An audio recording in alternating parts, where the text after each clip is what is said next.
Hola a todos, bienvenidos a un nuevo episodio de The Pro Life Report. Hoy vamos a estar hablando con Ana López Recalde. Lo pronuncié bien, ¿no?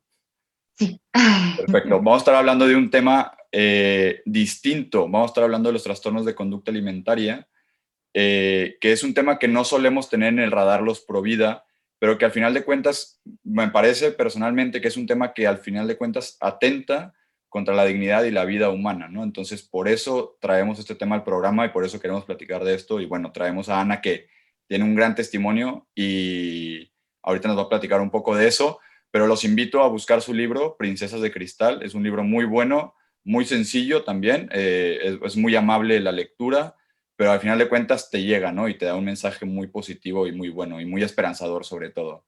Entonces, bueno, Ana, muchísimo, muchísimo gusto y gracias por estar con nosotros. Pues nada, mil gracias a ti por invitarme, estoy encantada y, y nada, pues que adelante. A Bueno, por ello. antes de pasar a tu testimonio, quería preguntarte algo que le pregunto a todos mis invitados, ¿no? Que es, ¿por qué son pro vida, no? Pues, pues yo creo que porque desde mi punto de vista la vida es algo inviolable y que ninguno de nosotros, o sea, creo que todos tenemos la misma dignidad y estamos, aunque nuestras situaciones sean distintas, tenemos el mismo valor en la vida humana y no somos quienes para arrebatársela a ningún otro ser humano, independientemente de la situación que esté viviendo o las circunstancias en las que esté. Perfecto. Bueno, ahora sí pasando un poco a tu historia, ¿qué te parece si nos das un, digamos, un breve resumen, ¿no? De tu historia.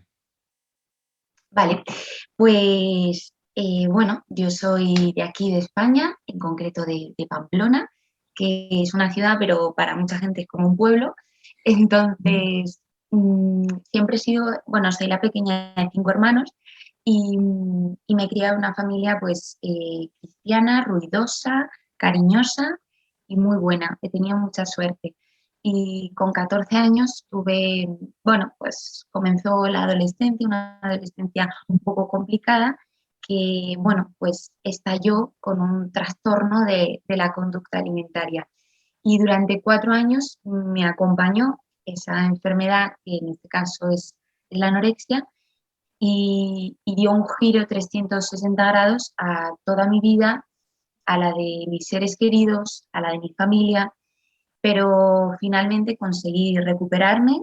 A día de hoy estoy recuperada al 100% y tengo mucho que agradecer a esa experiencia que en su día viví. Qué bueno, qué bueno. ¿A qué te dedicas hoy en día? Pues acabo de terminar la carrera de enfermería Ok. y entonces ya, ahora mismo soy enfermera, estoy a 2 semanas de empezar a trabajar como enfermera y una de las cosas que, por ejemplo, me regaló, por así decir, el haber pasado por esa enfermedad fue la vocación a la enfermería, algo que yo nunca antes me había planteado y que a raíz del contacto que tuve con ellas, pues surgió bueno, pues esa inquietud y esa vocación de servicio. Ok.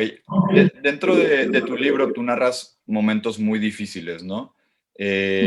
¿Cuál ha sido el momento más difícil de tu historia?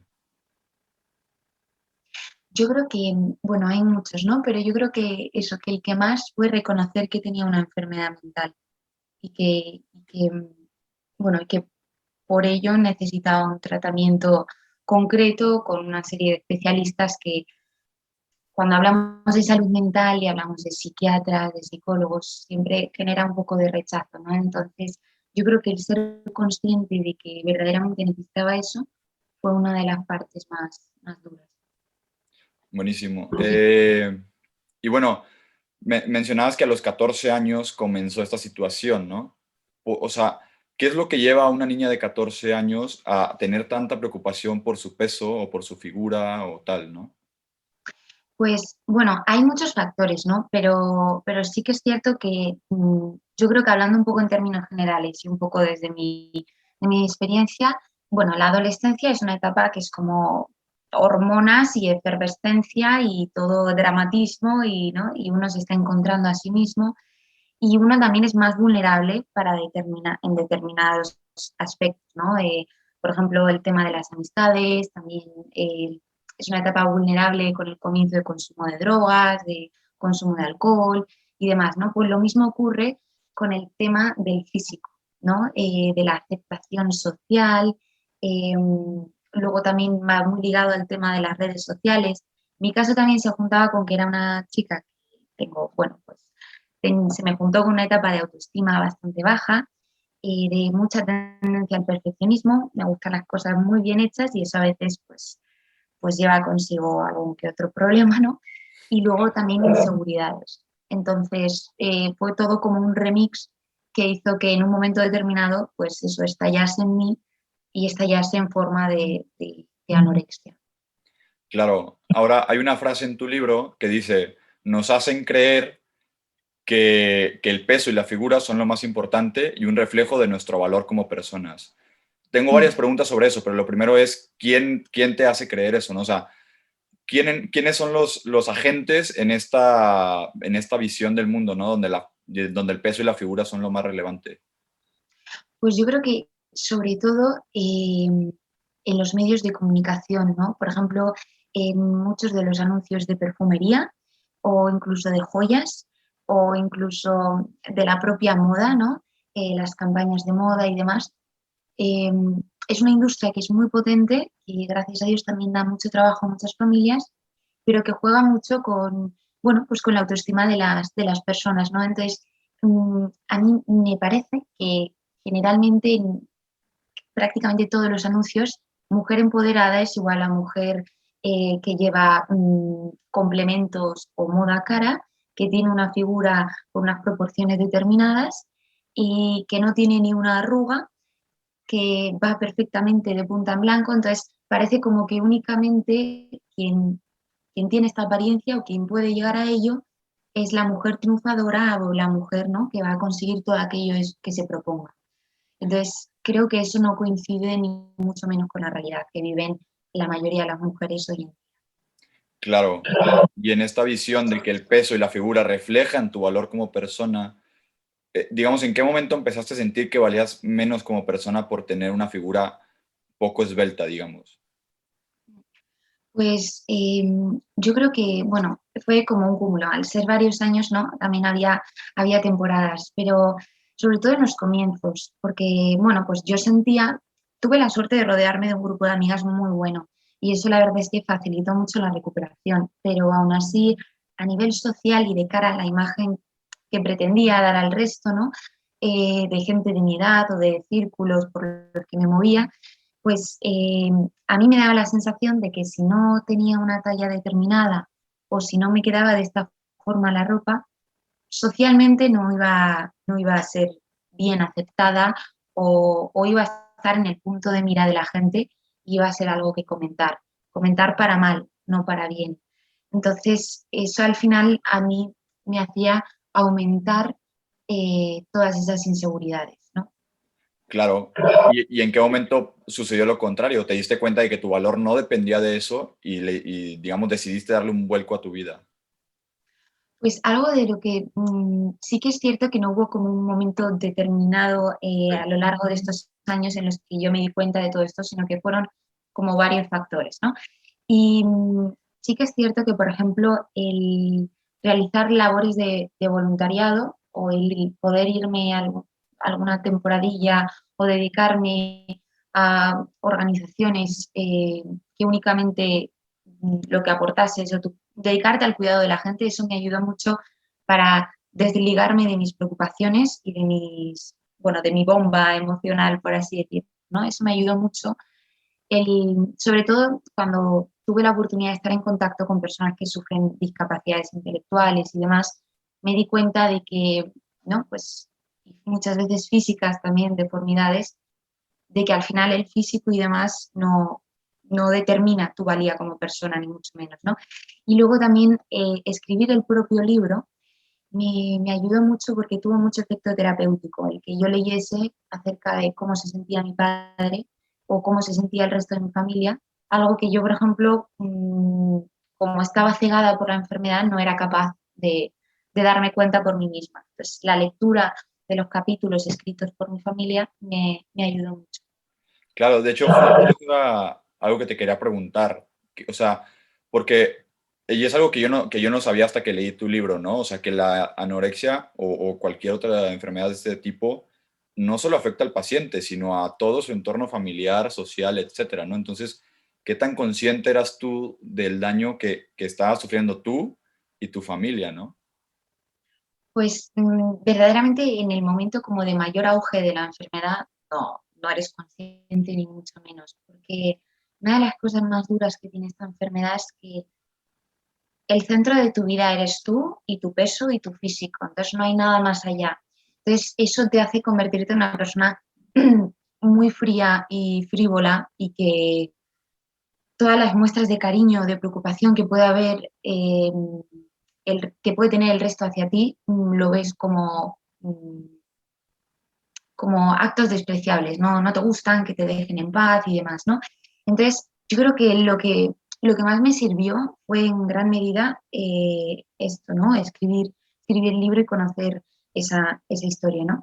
La historia de mi familia a través de mi padre. Pero también sí que es cierto que conforme estaba estudiando enfermería, me he dado cuenta de que la familia tiene un papel importantísimo, que sería como las segundas víctimas, por así decir, ¿no? Porque al final Claro. ellos también viven de primera mano el cuidado y la preocupación de tener un familiar en estas circunstancias, de igual modo que las amigas. Yo me acuerdo, el momento en el que empecé a ser más consciente, me di cuenta de que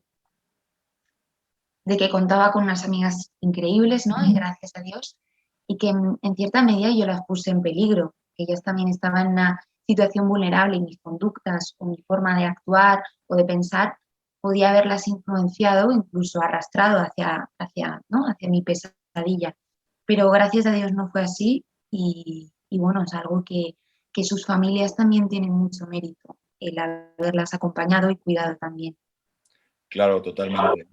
Y quería preguntarte, o sea, ¿cómo crees tú que estos trastornos de conducta alimentaria afectan o atentan contra la vida y la dignidad humana? Es una pregunta un poco compleja, pero Sí. creo que es importante tocar el tema, ¿no? Sí, pues sí que es cierto que, bueno, al tratarse de, bueno, es una enfermedad mental que justo yo alguna vez que me han preguntado algo semejante, siempre digo, yo creo que, por supuesto, cualquier enfermedad es dura, pero yo creo que las enfermedades mentales principalmente atentan contra lo que es la esencia y, por así decir, como el alma de la persona, hasta tal punto de, de alterar completamente su conducta y su pensamiento, ¿no? Yo no digo que el cáncer no se sufra, por supuesto que se sufre, pero las enfermedades mentales yo creo que llegan incluso como a desligar y a transformar la propia personalidad de una persona. Y eso conlleva consecuencias luego en las decisiones y en la forma de actuar. Entonces, yo creo que desde el punto de vista de la anorexia, es una enfermedad en la que poco a poco tú misma te acabas matando, porque no te alimentas y te estás a ti misma torturando, ¿no? Entonces, es como si, siempre pongo un ejemplo que es un poco absurdo, pero es como si dijese, no voy a respirar tanto porque si respiro se me hincha la tripa. Ya bueno, pero es que tienes que respirar, ¿no? Porque si no respiras no puedes vivir. Pues lo mismo ocurre con la alimentación, ¿no? Entonces, o sea, yo creo que detrás de todo esto hay una importantísima labor de prevención y de promoción o sea, de la salud en temas de la conducta alimentaria, sobre todo porque es la primera causa de desnutrición en países primermundistas y al final es una enfermedad mental y en parte la responsabilidad es de todos, no solo de la industria de la moda y ¿no? En la medida en la que nosotros valoremos a las personas por lo que son y más que por lo que aparentan o por, ¿no? por su faceta exterior, yo creo que cambiaría mucho también el concepto que nosotros mismos tenemos de persona y de dignidad y la autoestima de la gran parte de la sociedad. Claro. Y creo que muy relacionado a esto hay algo en tu libro que, digamos, mencionas que no se disfruta, que cuando estás metido en esto, digamos, todo gira en torno a la comida, ¿no? Entonces no dejas de disfrutar de la familia, de los amigos, de los viajes incluso. No sé si nos puedas contar un poco de esto. Sí, claro, o sea, tu obsesión es tal, es como, yo creo que comparándolo un poco, aunque no es lo mismo, ¿no? Pero para hacerlo igual más fácil de entender, es como cuando tienes una adicción, ¿no? Que la gente incluso, gente que está metida en temas de drogas y demás, llega incluso a robar a su propia familia, a mentir, no ve más allá, o sea, lo único que quiere es consumir, consumir y consumir. La mía, la que tenga en su poder el consumo, eso es lo que importa. Puede acabar destrozando su familia, su propia vida, sus relaciones, todo con tal de esa raya de coca, ¿no? Por ejemplo, pues lo mismo ocurre con esto, ¿no? Con tal de conseguir esa talla de pantalón, lo demás te da igual. O sea, ya puede estar pasando cualquier otra cosa, ya puede estar hiper preocupada fulanita o lo que sea, que lo único que te importa es eso. Ya puede ser el cumpleaños de tu mejor amiga, que sea su fiesta y hay una cena y tal cual, pero siempre va a estar ahí pendiente el peso, el no voy a comer de más o si me va a entrar el vestido, si no. Entonces, es algo que obviamente con el paso del tiempo, y si pensamos que estos pensamientos están 24 horas al día, los 7 días de la semana en la cabeza de una persona durante años, es normal que al cabo del tiempo mucha gente se llegue incluso a plantear el querer vivir o no, porque es insufrible el no ver más allá de ti y de tu apariencia física. Y porque es cierto que a mí me ocurría que una vez conseguías, entre comillas, tu meta, querías más. O sea, nunca estabas lo suficientemente satisfecha. Entonces, al final, o sea, es un pozo sin fondo. Entonces, llega un punto en el que ya, o sea, alguien, necesitas de gente de fuera, necesitas de la gente para salir de ahí. Claro, pero hay un punto positivo en todo esto, ¿no? Que hoy en día lo disfrutas, ¿no? Y no sé si lo disfrutes al doble o algo parecido. Sí, sí, sí, sí, eso es cierto. Sí que es, sí, sí. O sea, tengo la suerte de que lo puedo volver a disfrutar, de que lo disfruto de una manera distinta, eso es verdad.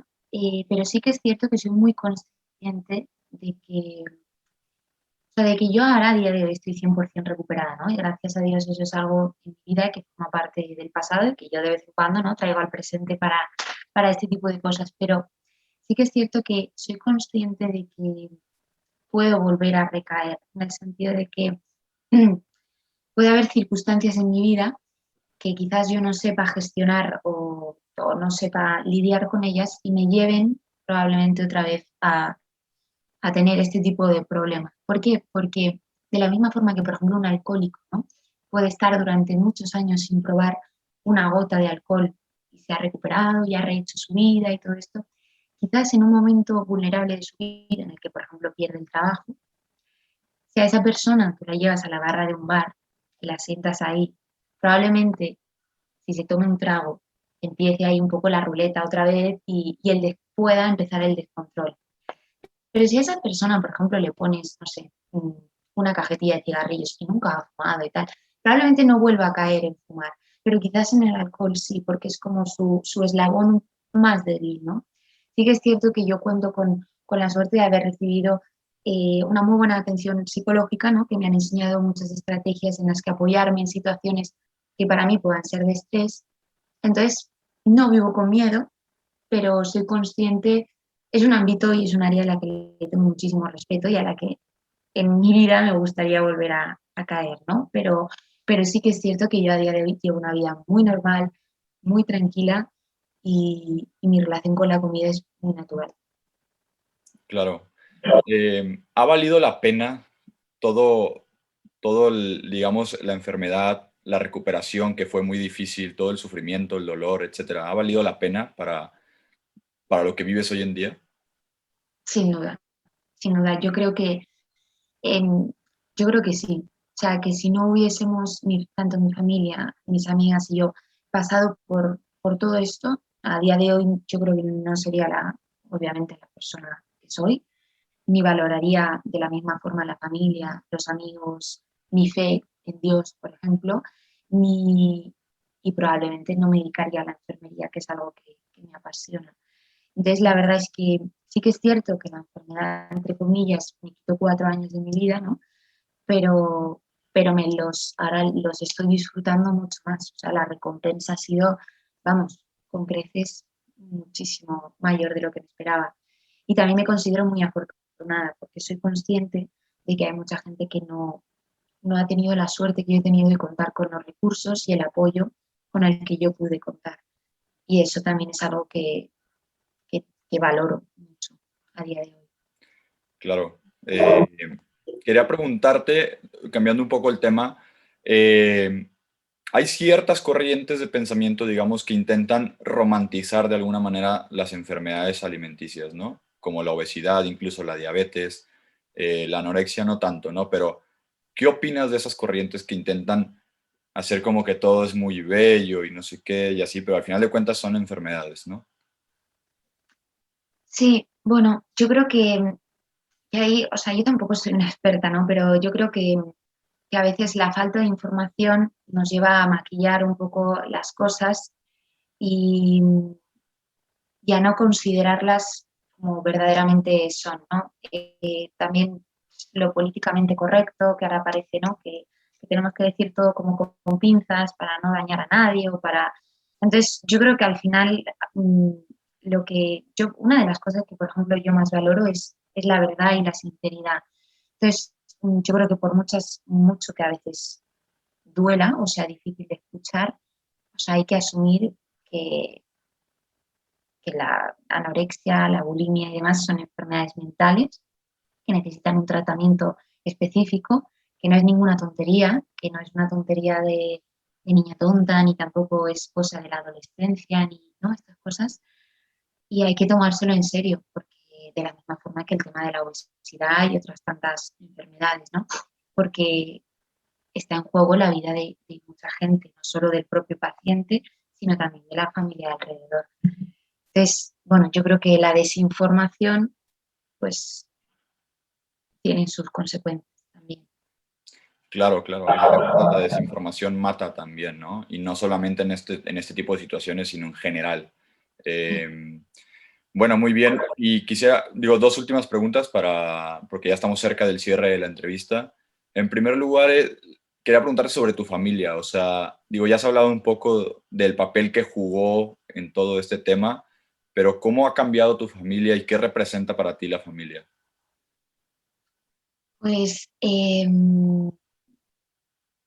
mi familia yo creo que a todos el paso de la enfermedad nos hizo hacernos más pequeñitos, o sea, más, nos hizo yo creo que darnos cuenta que no somos seres autosuficientes, que nos necesitamos los unos de los otros y que no pasa nada a veces por decir no puedo más, necesito ayuda o no puedo más, estoy cansado, ayúdame a llevar este peso, ¿no? Que yo no puedo, ¿no? Yo creo que eso, por ejemplo, un gran ejemplo son mis padres. Uno no podía, pues el otro estaba ahí y gracias a Dios yo creo que eso también en su vida matrimonial les ha unido mucho y dentro de todo el sufrimiento que conllevó, les ha, o sea, les ha traído mucho bien detrás, ¿no? Y mi familia para mí o sea, es mi hogar, es mi centro. O sea, mis decisiones más importantes, la mayoría giran en torno a ella. Hace poco me decían, acabo de terminar la carrera, ¿no? Y voy a pasar un año en Madrid para estudiar un máster en cuidados paliativos. Y luego me decían, me preguntan muchas veces la gente, ¿y luego qué quieres hacer? ¿No? Y yo les digo, pues no lo sé. Yo quiero irme, yo quiero explorar el mundo, no sé dónde me lleve, tal. Pero siempre les digo, lo que más me hace es mi familia. O sea, el resto, bueno, pues si me quedo aquí, pues me quedo aquí, aunque cobre poco, pero mi familia, ¿no? Entonces, para mí mi familia es lo más importante. Buenísimo. Y por último, a ver si nos puedes dar un mensaje final primero para todas aquellas personas que comienzan a luchar contra estos trastornos alimenticios o que empiezan a darle más importancia a este tema y también para la sociedad en general, ¿no? Para que seamos más conscientes de este problema que lamentablemente no está en el radar, ¿no? Y lo digo o sea, muy en serio porque personalmente digamos, el libro me llegó y dije, es que yo no pensaba en esto, ¿no? O sea, realmente no lo contemplaba esto como un problema tan grave, ¿no? Entonces, ¿qué nos dirías? Sí, sí que es cierto. Yo, por ejemplo, muchas veces también lo digo, si no me hubiese pasado esto a mí, pues yo tampoco tendría ni idea, porque es algo que bueno, es normal, o sea, pues si a uno no le ha tocado de forma cercana o no ha tenido la oportunidad no, pues de saber de ello, de escuchar acerca de ello, pues a veces es complicado, ¿no? Pero yo una cosa que me gustaría decir es una cosa que dice mucho mi padre y es cierto. Yo creo que en el libro salía, pero o si no, me lo ha repetido a mí muchas veces, ¿no? Que el amor todo lo cura, ¿no? Y en el sentido de el amor desde el equipo médico al cuidado de sus pacientes, el amor de unos padres a su hija, el amor de hacia uno mismo, o sea, hay que quererse también a uno mismo con sus cosas malas y sus cosas buenas, el amor a la vida. Entonces yo creo que partiendo de eso, las cosas pueden salir muy bien, supongo. Y bueno, si tuviese alguien delante que está con problemas, le diría mil y una cosas, ¿no? Pues que obviamente que se deje ayudar, que sí que hay esperanza, que sí que hay vida más allá de la anorexia, ¿no? Pero a mí me parece lo más, no sé, lo que a mí más me gusta es dejar muy claro que eso, que el amor todo lo cura. Perfecto, pues muchísimas gracias, Ana. Ha sido un placer poder platicar contigo sobre estos temas y te agradezco porque, digo, entiendo o me imagino que no es fácil hablar de estos temas siempre, ¿no? Entonces, muchísimas gracias por estar con nosotros compartiendo tu testimonio y tu experiencia, ¿no? Pues nada, muchísimas de nada, encantada y espero que vaya súper bien todo. Gracias. Y a los que nos están escuchando, muchas gracias y nos vemos en el próximo episodio.